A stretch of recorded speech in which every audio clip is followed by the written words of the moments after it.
వెంకట్ గారు and hats off to all your hard work అండి. ఇక యుగంధర్ గారిని మాట్లాడవలసిందిగా రిక్వెస్ట్ చేస్తున్నాము సార్. ముందుగా జై బాలయ్యతో మొదలు పెడతాను. ఈ సినిమాలో బాలయ్య బాబు గారి నటన విశ్వరూపం చూస్తారు.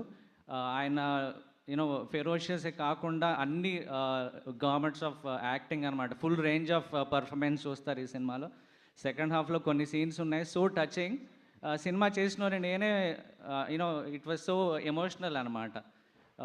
And this is my careers best film. ప్రౌడ్గా స్టేజ్ మీద ఉండి చెప్తున్నాను నేను. ఈ అవకాశం ఇచ్చిన బాబీ గారికి, అంటే ఆయన నన్ను చాలా బ్లైండ్గా ట్రస్ట్ చేశారు. ఆయన ఇప్పటివరకు ఎవరిని చూడలేదు అంతగా నన్ను ట్రస్ట్ చేయడం. So happy.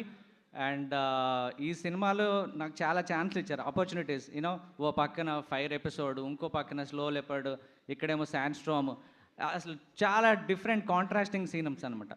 And most importantly Vijay Karthik అన్న ఈ సినిమా ద్వారా పరిచయమైన ఫ్రెండ్ అనుకోవచ్చు, బ్రదర్ అనుకోవచ్చు. Amazing, very positive soul. He's been very encouraging. And also Avinash Kolla, ఆయన సెట్ వేసింది మన సినిమాలు చూస్తే సీజీ చేస్తారేమో అనుకుంటాం, కానీ సెట్ అది అమేజింగ్ వర్క్. అండ్ అలాగే master action king, amazing work, మాస్టర్తో వర్క్ చేయడం. తమన్ కానీ and editors Niranjan, Ruben, everybody, even my team, Madhu కానీ, రోహిత్, అంత చాలా team work. Thank you Bobby garu. Jai Balayya. Thank you so much Yugandhar garu. మీరందరూ ఇంత కష్టపడి వర్క్ చేస్తారు కాబట్టి సినిమాలన్నీ ఇంత సూపర్ సక్సెస్ అవుతూ ఉన్నాయి. Once again wishing you all the